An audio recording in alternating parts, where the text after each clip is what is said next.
Okay, boys and girls, we've got 15 minutes here to cover measuring public opinion in lesson 6.4. We're going to go as fast as we can here. You will have two tasks. Please stop the video. That is, again, stop the video when you do the task midway through. All right, our goal is to name 3 factors that distort public opinion polls.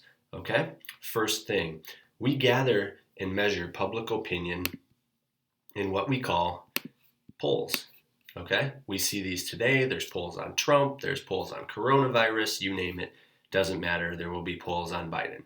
The fact is that there's been a 32% decline in participation in public opinion polls in the past. All right, keep that in mind as we go. There's reasons people don't participate in them. There's reasons they fail. That might be deterring people from doing it. Also, who has the time to stop and take time out of their day to do a poll? That's also a deterrent. All right, history of polling. Let's get to this. Starting with straw polls in Literary Digest. This began in 1824 during the 1824 election. Polling really began then. And the Literary Digest was a hit, meaning it was very, very popular until it failed in 1936 greatly. Here's what it did. It predicted that FDR would lose to this man, Alfred Landon. So write this in. FDR actually destroyed Alfred Landon. Maybe I'll put this on the side. Who was predicted to win by quite a bit. The polls were only from affluent or wealthy respondents. We must remember that during the Great Depression, most voters were poor. There was a high unemployment rate, and FDR, the Democrat, who typically, as we have learned, it gets support from the poor and less wealthy, ends up winning by quite a bit, 62% to like 30-some%. So it was a huge upset. It really hurt Literary Digest's credibility. Gallup poll started in 1935, okay, about the same time. And they actually predicted the correct winner, FDR, in the polls, but they were the less renowned polling system at the time. And today, when we hear polls, Gallup is still around because they have a great reputation, but they too have been wrong. Anyways, Gallup poll used a representative sampling, which is less than 2,000 people, to accurately predict a total voting population. Okay, they did that. They did that in the 1936 election, contrary to the Literary Digest, and they were correct. All right, let's look at sampling techniques. The way we sample our population in polling can help increase the accuracy of results, but there's a few rules that must be followed. Okay, the first is this. What is a representative sampling? Let's define it as this: a subset of a population taken to accurately reflect the characteristics of a larger group, right? So we're taking a small portion, like 2,000 people, we're using it to represent maybe 1 million, okay? Kind of odd that we can do that, but if the sampling is well mixed and everybody has an equal shot of being polled, you know, a male or a female or a rich or a poor person, it should work, right? Everybody has a fair chance. The most important thing here in this poll is randomness. Remember this word, it will definitely be on your test. It must be a random poll where everybody had an equal shot and a fair shot of being taken and polled. Pollers, what do they got to be aware of? There's a couple of errors, right? Remember what our goal is? What can distort public opinion? First one is coverage error. Coverage error is bias introduced when a portion of the population is not covered. I'll tuck this in right here. So coverage error, when we miss out on a population group, such as up here, the poor in the Great Depression, we get a bad sample in a bad poll. This is exactly what happened in 1936 and caused the Literary Digest to flop. Gallup poll did use a random sample. They took some people from the affluent population, they took a bigger sample of the poor population, and they predicted the right winner. On to number 1 here. There are struggles with randomness that we need to be aware of. Remember that there's been changes in phone usage. If we look in 1936, who had a phone? Only the wealthy, right? So a phone poll probably wouldn't be good. Well, phone use is changing today. So phone use has made polling less reliable. Let's look at how. Very simply, explanation is fewer people today have landlines. That was in 2010. The number was 1 in 4 households had one. I don't have a landline at my house. Do you? If not, you're probably falling into this 1 in 4 households. Maybe it's 2 in 4 today. I don't know. But the cell phone has changed things. But anyways, back to phones. Telephone survey rates was 36% in 1997. That seems low, but that actually is 1 in 3. Probably not bad. Nowadays, it's 9%. So we got to be careful with phone surveys. Do they tell the whole picture? Are we getting a good sample or not? Part 2, what keeps national survey organizations honest? Here it is, reputations. Your reputation is everything when you're a newspaper company or a magazine. If you have a good reputation, you make sales. You sell lots of magazines, you sell newspapers. If you're a crappy magazine, newspaper, you have no reputation, it's been hurt in the past, bummer for you, you're probably going to run out of business. So, today, Gallup and Roper polls are highly accurate, and we're going to remember this number. It'll be on your test. The margin of error that we typically hear in these polls is about 3 percentage points, and that's plus or minus. So if I give you a number of, I don't know, let's say 40% of people voted for Trump, which was pretty common, that means plus 4 from 40, 3 from 40, and minus 3 from 40.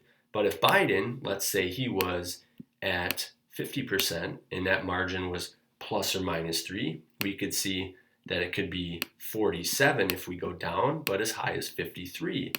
And even if the sampling error was off, we know that Trump would be 43 and Biden here would be 47. If we took the low, Biden would still be the winner. So that's kind of how that works there. All right, problems with the polls continued. Public opinion polls are only a snapshot of feelings in a specific moment. Okay, so this is another thing that we got to be cautious of. Just because somebody doesn't like Trump today doesn't mean that they will hate him tomorrow. And just because somebody says they're going to vote Trump today doesn't mean that tomorrow they'd vote Biden. We definitely probably saw some of that. All right, another error to note, maybe number 2, is something called sampling error. This is the difference between a sample's results and the true result of the population. What is this caused by? This is caused by the poll not being chosen in a scientific manner. Big time problem. So we got to be scientific by including randomness. Everybody has an equal chance of being polled. All right, down at the bottom, problems with poll questions. Here's a third problem. Polling questions could lead to bias as well. So these questions can results can depend on the questions asked. So people can be swayed with certain word use. Okay, an example would be yes/no questions. If they don't provide a middle ground question, that could be problematic. Like I could be convinced to choose yes because of how something is worded when I'm kind of an in-betweenie. I could see that yes, maybe masks are good, they're good to use, and no, maybe they're not because they hurt people's ability to breathe. So I'd be maybe middle ground, and it doesn't offer that middle option. It's a yes or no. So I'm forced to choose something I don't normally would choose. Respondents are influenced by the order of their questions. Okay, so we got to be careful what the order of the questions are. People also try to please the interviewer. They want to know that they're doing a good job. Like, who doesn't, right? All right, let me pull this down. We might be using it later. Push polls, another problem. This is like problem number 4. Polls have been used in the past with misleading questions to persuade people to answer a certain way. And it's usually against the candidate. So that's going to be something to note. Push polls are usually used to get negative information about a candidate or negative results. This is considered unethical, although it still happens, and they force or lead responses. And we don't want that. Here's an example. John McCain, a former presidential candidate in the past. Let's dig up some dirt on him. Are you more likely to vote for John McCain for president if you knew he fathered an illegitimate black child? How will responses likely respond? Probably no, right? Because illegitimate means bad. Like he had a kid outside of marriage. That's not a great thing. Okay? All right, moving on. We've got this guy right here, Harry S. Truman. He actually beat the polls. It says Dewey beats Truman. Truman actually won the 1948 election. So again, we got to be cautious of these push polls. Push polls predicted that Dewey would win when in fact Truman won. So last thing here, candidates are largely defenseless against abuse in polling. That'd be a good thing to note for your test. All right, at this time, I want you to stop after you click on this Khan Academy video and watch the video, go through the lesson there, take the quiz, and no matter what your score is, learn how a credible poll would be used or made and created, and put your screenshot right here, okay? That may take 5, 10, 15 minutes, whatever it takes, get it done, and after you post your little screenshot of your score here, even if it is a 1 out of 4, I don't really care, just want to know how you did, move on with the video again. Okay, now, the next thing we are going to cover, perhaps the last, is I'm going to have you read page 206 of your textbook. And I want you to focus on this. What is the problem with the shopping mall interview poll? Okay? And I'm going to give you a couple of fill-ins, but please read page 206 of the textbook so you can get that information about a shopping mall interview poll and what it was like. But your fill-in is this. People at the mall are not a reasonable cross-section of society, right? We have people that go to the mall, we have people that can't stand the mall, and we never know who's going to show up in a day, right? Probably a lot more people around Christmas time and less during the summer when it's hot. People want to be outside, they want to enjoy the weather, not pent up inside. So people at the mall are not a reasonable cross-section of society. And that's because not everybody has an equal chance of being polled. We kind of covered that. The randomness would go down and be a problem. All right, your last task for 6.4, which again is on measuring public opinion, is going to be to investigate the 1936 Literary Digest polling failure.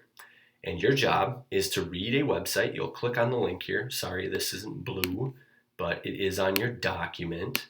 Okay, but you're going to click on this link.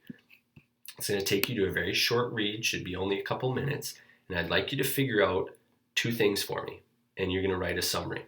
Write your summary that tells me the 2 errors. I'm going to jot this down for you. 2 E's, okay, and then lesson learned. I'm going to call that LL. So it might be 2 short paragraphs with about 2 to 3 sentences each. What problems did Literary Digest have that led to their inaccurate prediction of, what was his name again? Alfred Landon winning the election and FDR losing. And then what were the lessons learned? In other words, what changes should they have made in the future to avoid such errors again? All right, that's all I got for you, boys and girls. Get that done. When you're done, hit the big word submit on your doc. Okay, take care. You're doing great. I really appreciate all your hard work this year. Thank you for being flexible. You rock.